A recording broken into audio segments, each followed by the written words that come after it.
Hi, my name's Cam. I'm going to talk today about masking. So, masking involves the suppressing of behaviors or mimicking to try to fit in. It's something that autistic people can feel forced to do to try to fit in with the norm, I guess. I would say I've had quite a lot of experience of masking before diagnosis, probably without even realizing it, and I guess more consciously since I've been diagnosed. And then I guess we can consciously try to unmask where we just be our authentic kind of autistic selves, regardless of what environment we're in. So examples of masking could be like not allowing ourselves to stim, so suppressing stimming. So that might be like flapping or clapping. I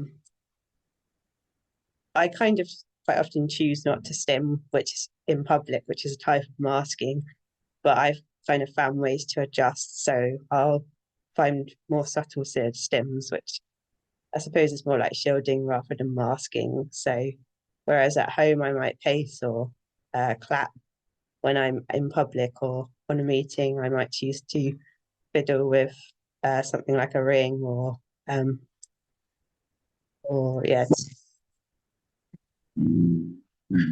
or touch my hair. Um,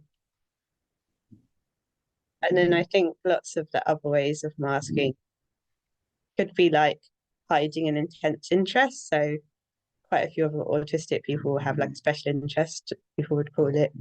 And I guess we can feel like people maybe get bored of our intense interests. So we might choose not to speak about them or not to share them with people we come into contact with for fear of being boring or being seen as odd or too intensely interested in something. Um, I think probably the thing that I did most before I was diagnosed in terms of masking was mimicking. So feeling that I had to make eye contact with people, even though it was painful. Um, and like kind of making up body language. So whether that be like facial expressions or sort of like moving the hands around at the right time or like I suppose even like when you meet people, the expectation that you'll shake hands or give someone a hug again, like that's something I prefer not to do because it's uncomfortable for me, but I would force myself to do it because it was seen as the normal thing to do.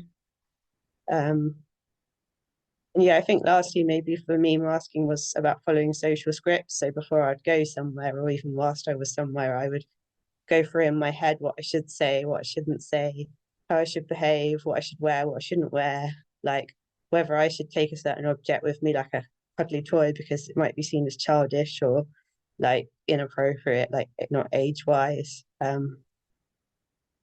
And I think even down to your life choices, like I used to sort of look at other people's life choices and how what they wanted in life and just presume that was what I should want and not really take into consideration that as an autistic people I might want different things. So that might mean that I don't want to go out clubbing or to the pub, that I might want to stay at home and read a book or watch my favorite TV program. Like I might want to spend more time alone. Yeah, I think script masking is quite complex and looks different for each autistic person, but essentially it's not being true to yourself, not making choices on your own needs, but trying to fit in around the needs and kind of preferences of the more neurotypical society, meeting expectations that aren't yours. And I think the most important thing to remember is like it might seem sustainable for a short amount of time, but it's actually very exhausting for a lot of autistic people and can lead to like meltdowns and burnouts. And I think psychologically it can be quite damaging because you kind of lose sight of who the true you is and like what how you want to present and what makes you feel good and you just get tired trying to be someone you're not. So I think trying to discover ways to unmask and to just be yourself and like maybe at first that involves finding safe places to do that and sort of practicing being comfortable with that. And then over time, you can kind of embrace that and do it in different places and stuff. Um, it can kind of feel stressful, I think, to unmask initially, because you're acutely aware of maybe how other people are perceiving you or how you might be judged negatively. But I think in time it feels better and you realize how much less energy it uses up. And maybe you can be more in the moment to enjoy things because you're not trying to be something you're not and having to think about that.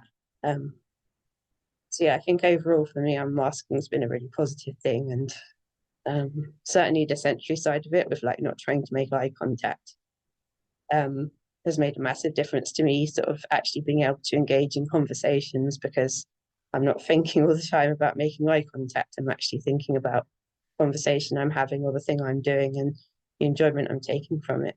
So yeah, I think that's kind of how I would round up sort of what masking is and how I experience it.